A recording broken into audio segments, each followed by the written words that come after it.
What is worse, the feeling of needing to shit but being unable to, or shaking your dick dry but it continues to drip? That is a distinctively male question. Yeah. And I would say the shitting one. Yeah, that's 100% worse. Because when you're like constipated and you feel like you have to go, but nothing comes out, I don't think there's a feeling worse than that. Oh, it's the worst. Because then you can't really tell any, like you can. Yeah. But that one's definitely worse to me. Yeah. I'm going to pee in my underwear a little bit no matter what. We've discussed this on previous episodes. Always going to be drips of piss. That's why we wear underwear. Your underwear. That's why it's thicker in the front. For real. Yeah. Yeah, not the feeling needing to shit but being able to. It's like not being able to. Not being able to, excuse me. I mean, it's I don't want to say it's a layer of hell, but it is basically Could like be. that would if I was like being tortured, that would make me flip. I'd flip for sure. Yeah. Yeah. Well, I'm glad we can agree on that. Yeah. Yeah. There's no way. The little flicks of piss. Are you kidding me? Who cares? Dude, I've gotten piss on my hand before. I don't give a fuck. Washes if it off. Continues to drip. Washes out. It washes off. It's sterile. I don't care. All right. I'm not convinced by the whole sterility argument, but I understand it. Right. I think it just might be fun to pee on your friends at a beach if they get stung by jellyfish. That is fun. I don't know if it helps. Never done it, but I just bet it's fun. It's Sounds like a good rumor. Yeah. 100%. What movie should be made into a porno? Well, hold on. I'm going to read this and then shame whoever wrote this. What movie should be made into an porno? N. Only if there's a vowel afterwards. Only if there's a vowel afterwards. Come on. I know public education failed us all, but yeah, remember the basics. That's why, and that's why we do this. Right. To educate. I mean, any movie. Any movie? You could make any movie into a porno. All right. Let me rip, and then you riff. Okay. Any movie. Schindler's List. Next question.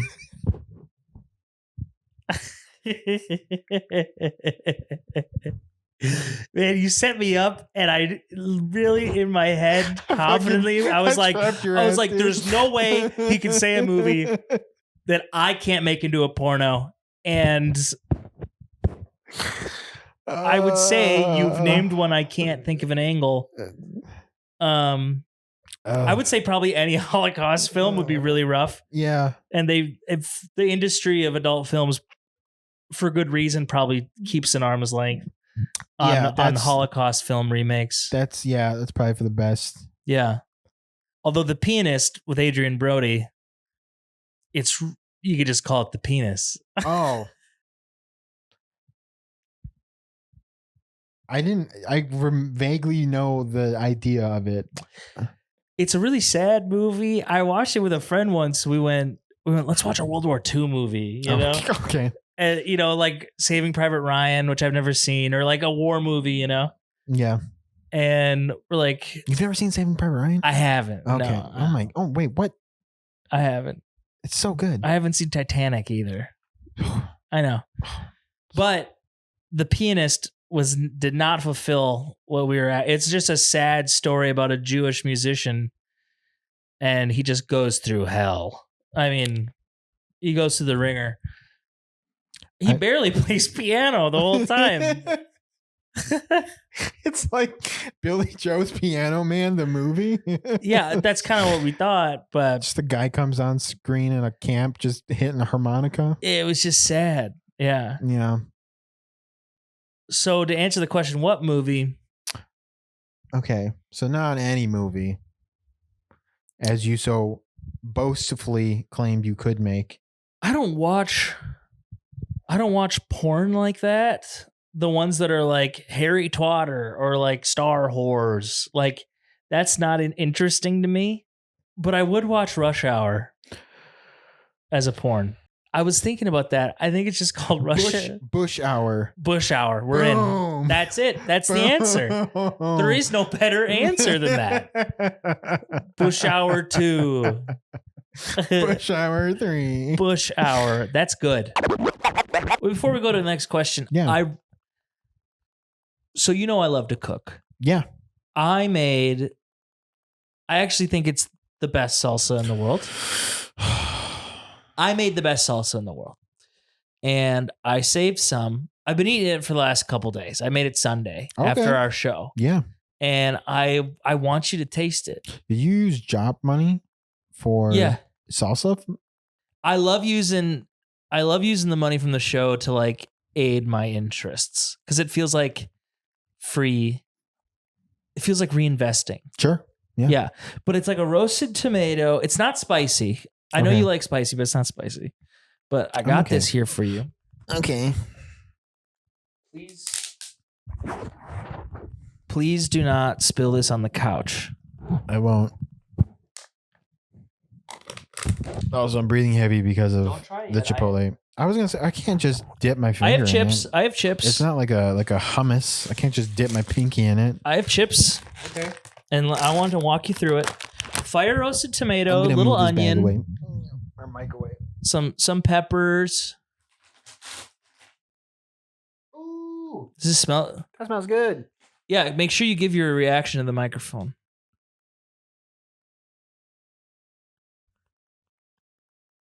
Yeah, get a big chunk of tomato on there. I'm not a big chunky tomato.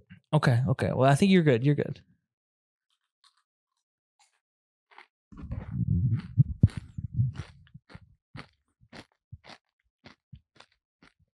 That's commercial level salsa. I could sell that. Yeah, you could. Yeah. That's good. Matt's homemade salsa. That's a good mild salsa. And I'm going to put the recipe right here. Bing. Yeah. No, that's good. I'm gonna get another one. Yeah, get in there. One more. Wow. I'm astounded by your fandom. This is so cool. This is the thing. I live alone. I cook for only myself. I never know if something's good or I just enjoy it. There's a difference. Mm-hmm. No, that was good. Thank you. That was really good. I don't my my salsa buds are quite dare I say honky levels. So you think you're a good judge of salsa? I would say no. I don't, because I don't usually eat it, but that seemed, I don't know, it seemed balanced. Nothing seemed like too much, too little. Like I said, I don't like chunky tomato, but that was good. Yeah. Something about, like, listen, I feel like a tomato should just be eaten as a tomato or as a ketchup. Okay. You know what I mean? So, like, I guess I can. Yeah, I kind of know what you're saying. Like, I don't like people doing weird shit with tomatoes, like beef fried or sun dried or whatever. You know what I'm saying? Beef, whatever. Okay, not my thing, but that was good. Oh, I'm glad you liked it. Yes. Awesome. Yeah. Now back to the show. Oh my God. All right. Well, here we find ourselves at the end. Listen, at the end of the day, we're trying to put our nah-dees in them nah-vees. You know what I'm saying? Let's go. I'm not ending the episode there because I want to tell you something. Okay. So I got a little high the other night and I wanted chips and salsa. Yeah. And I didn't have salsa. So I tried marinara. You're a fucking asshole. And so what you tried earlier today is actually just Aldi's original marinara sauce. And I'm telling you, and that's why I wanted you to try it with no perspective. It actually passes as a decent salsa. You're such a fucking asshole. You know why? Because I was eating it. And I was like, this actually tastes a little marinara. but I don't want to like hurt his feelings. Like maybe he was trying to go for like a really. But it works. It works as a salsa. It does. But I also feel like I should be eating it with a breadstick. It's good though. It's not bad. Fuck, marry, kill. Whoa. Second. Back to back. Oh Fuck, my marry, God. kills. Jeffrey Dahmer, Jeffrey Epstein, Jeff Dunham. It's big Jeff. It's a big Jeff. It's Jeff centric. It's Jeff week on FMK with JOP. Oh my God. OMG. LOL. OMG, it's Jeff week on FMK on JOP. Okay, let's name him again. And so let's figure out who they are first. Jeffrey Dahmer. Who is that? World-renowned serial killer. One of Wisconsin's pride and joys. Okay. Jeffrey Epstein. I know. I'm a close personal friend. Yep. And then Jeff Dunham, my uncle. Oh, wait. No. That would be insane. That would be insane. He's a puppet comedian for anyone who doesn't know. We all know who Jeff Dunham is. Jeff Dunham. Yeah, he had I know the terrorist puppet in 2002. Yeah, he was really breaking through. Well, I'd kill Epstein. But here, what's odd is like Jeffrey Dahmer also bad. Was that the guy who was gay and he would make lampshades out of him? He wasn't trying to make a lampshade, Matt. He was trying to make a sex zombie. Okay. Is that true? Yeah. Wait. He was trying to drill a hole in their head and make them into little fuck puppets. Wow. To put it poetically. Wow. Yeah. And they all died. But I hate to laugh. I hate to laugh, but it's like after how many failed puppet attempts are you like, maybe there's a different way to go about this thing? There could be a different strategy to what I'm doing. Yeah. So I would still kill Epstein. Interesting. I would have sex with Dahmer. I would just act like one of his puppets for a while, I guess. You know, because I really want to marry Dunham. I really want to marry Jeff Dunham. I just think he's hilarious. You know, I was going to say, believe it or not, watching Jeffrey Dahmer make his puppets still funnier than watching Jeff Dunham with his puppets. Suit yourself. I'll be over here in the laugh zone without you. See, this is what I would say. Comedy Central presents Jeffrey Dunham. I tried listening to Jeffrey Dunham's, I think, like 2022 album, and I was like, yeah, this isn't. Whatever. Listen, I don't think I'd like it now, but when I was in middle school, imagine. I remember. Me and my friend used to watch. Like I said, we can quote it. Peanut. All right, I remember the shit. But Samuel Shtick hasn't really changed. So I would kill Dunham. Okay. I would kill Dunham. Fuck Dahmer. We're both on right with that one. But then I'd marry Epstein. Because you're money hungry. And he ain't interested in me. So I don't got to worry about nothing. Yeah, it sounds like an average marriage to me. It's Communication. So that's where I'm at. Yeah, I'll take that. Okay. I'll take that. Hell yeah. That was a good one. Let's 5 that one. Will I ever be happy with what I have? Why do I always want more? Probably, let me just take a stab in the dark. Childhood trauma. That's why you always want more. Will you ever be happy with what you have? No, because childhood trauma. If you're not happy with what you have now, you're not ever going to be happy. So fucking get your head out of your ass and just figure out what you need to do to be happy. Find a purpose. Yeah. Or pick up trash. I don't know. Yeah, I think you're right and wrong. I literally just listened to a therapist who was like, yeah, you don't need to find a purpose. You just need to do things. Yeah, I agree with that. But the truth, I think the human condition of life is that we're never satisfied. That's why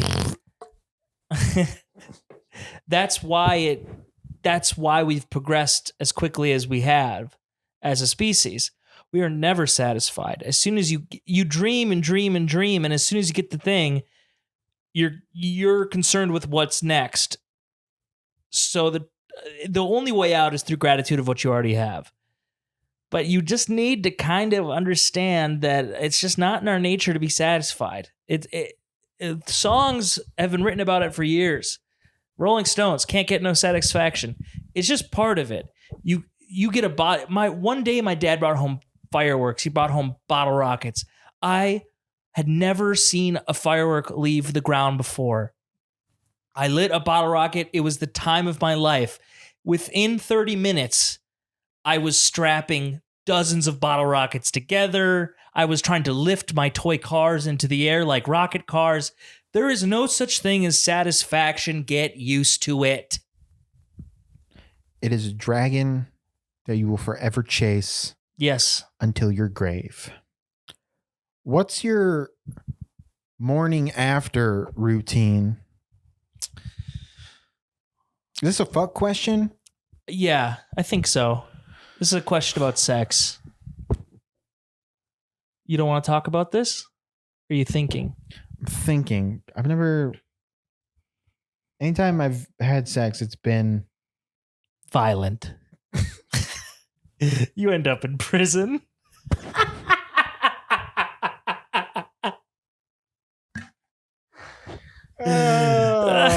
Don't leave me a gap. Do not leave me a gap. Leave you all the gaps. No, it's all been in like committed relationships. So it's like, yeah, but I think that's the morning after. I don't know. Wake up, fart, brush your teeth. Yeah. Sit on a couch. Like, I don't know. Yeah, I know what you mean. Because I'm very similar to you. I'm not like a one-night stand guy. So it's not like, well, on the next day, we always got to go to Walgreens to get the Plan B pill. Like, that's not how I roll. But I will say, there's been some times where, you go out early maybe and get some fancy coffees, maybe a couple baked goods, or you get some fancy coffees and then you make a little avocado toast with a fresh fried egg on the top and put on a funny or silly show on YouTube or something. I think that's very nice. I wasn't an iPad kid though. I don't really mess with that YouTube. You put the YouTube on the TV. I don't like YouTube on my TV. Really? Yeah. That's mostly what I watch. It's the clickety clackety. I'm trying to like search, right? Like I just like click. You don't like HBO because it's got all the shit and I don't have to. Yeah, well, what I don't even type into my thing. I just go coolest moments 2024. Oh. Like I just talk to it.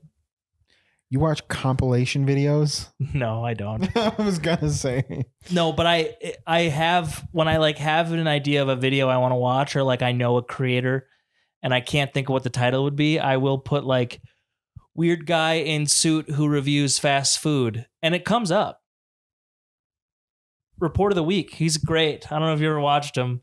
I haven't. He sounds takes familiar. so long to eat. It's so funny. He's just like this weird kid in a suit and slick back hair. Oh, he kind of looks like a Mormon or someone. Yeah, like yeah. Is he redheaded? Yes. Yeah. Yes. Okay, I know who you're talking He's about. like a ginger kid. And he rates fast food. Yeah. Yeah, and every new fast food item he goes and he gets, and he spends half the video just munching, and then he gives a very poised review, and usually they're not good. But it's fast food. But it's interesting. That is interesting. Yeah. What's his favorite? I don't know. He's never really liked anything.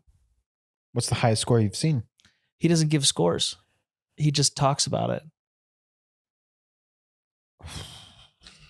And he makes a lot of money. Who's the most badass villain, parentheses, any villain? That's a fun question. That's a good one. Whoever did that, good.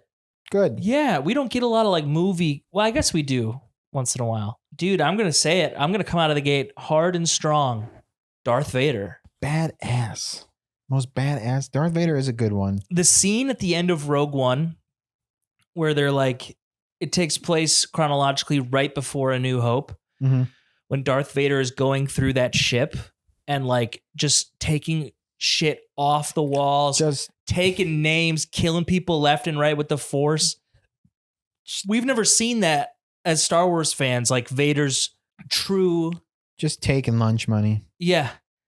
I don't think it gets more badass than that. And like in No. the original films, Vader wasn't really able to be his badass self because of technology, you know, like they just kind of pretended he was choking people. Yeah.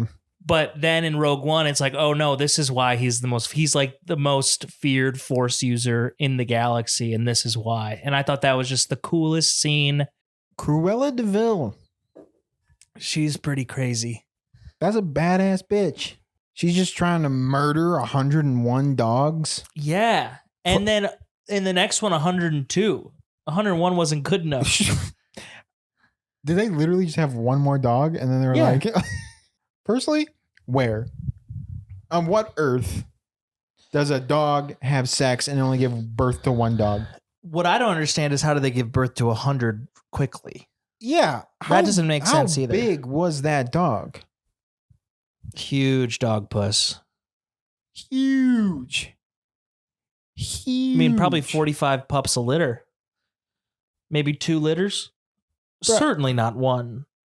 Like, my boy Pongo getting after it. Yeah, he is. Pongo goes hard. Dude. That is an undiscussed aspect of that movie is how hard Pongo goes. I forgot his name was Pongo. Yeah. What's the girl dog's name? I can't remember that one. I think it's like Lydia or something. I think it's something super basic and not anywhere near as cool as Pongo. Pongo. Yeah, Pongo's a sick. I might name my kid Pongo. Dude, Pongo played Lydia's ass like a bongo. That's right. And then just got all up in it. Yeah, he did. And yeah, Cruella de Vil is cruel. And the name is badass too. Cruella de Vil. And the whip. Ooh. The whip, the hot rod. Yeah. That friggin' and the hair, horn. 2 colors. Yeah. That's so sick. She's a badass bitch. Yeah. And evil, like truly evil. Truly. Like scared me as a kid. Villainous. That's a good answer. All right. Tell me about your first sexual experience. The jar doesn't let us down. It's always about cum. It is. It all comes back to cum. I'm going to take this question in a slightly different direction. Let her rip. I'm not going to do virginity story. Okay. But I think sexual experience, if you're touching parts, okay, I think that's a sexual experience. Okay. And mine was, I was 15 or 16. Yeah. And we were drinking at my friend's grandma's house. My friend's grandma would go to Florida every winter, and my friend would house sit. Yeah. And her grandma was just a really chill lady. Yeah.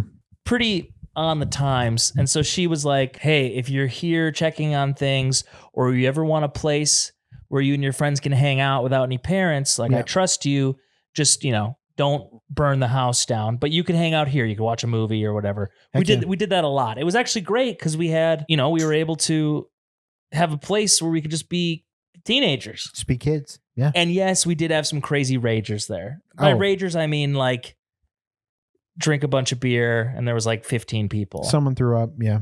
Oh yeah. Yeah. Yep. We'd order pizza and the toppers guy would come in. We'd give him a beer. Classic teenager shit, you know? Yeah. But I had a crush on this girl, and like this was a party where like everyone hooked up. Right. Like there was like 6 of us and everyone just coupled off. Yeah. Which was pretty fun. But we didn't know what we were doing. It was just hand exploration. Yeah. You know? And I remember her asking, she goes, what do you want to do? And I was like, I don't even know what to do. I don't even know what to do. I don't know what's happening here, I've seen it in movies, but this is different. It's like if you put like pizza ingredients in front of me and expect me to make it. I don't know what's happening. I don't know how this leads I'll to. I'll touch it. It feels soft. It's fine, but I don't know anything else besides that. Well, it wasn't soft. I think I was a wreck for 3 days. I was so jazzed up from that. I was hard for 3 days after that. Hell yeah. Yeah. Yep. What about you? Yeah, I will also go past the virginity and just first time touch stuff, and it was. We can't do that. You can because one. I'm gonna beep it. Good luck finding the. As you can beep it again. Okay, You're not going it's gonna cost you $5 a beep. All right. Well, now that there's a limit on it, I won't say anymore. Yeah, it was the first time I ever touched a hoo-ha. How was it? Not, I don't know at that age. You know what I remember? What? It's a lot lower than I thought. Yeah. That's my first thought. Here's the thing. It's like, I was like, it's got to be in here somewhere.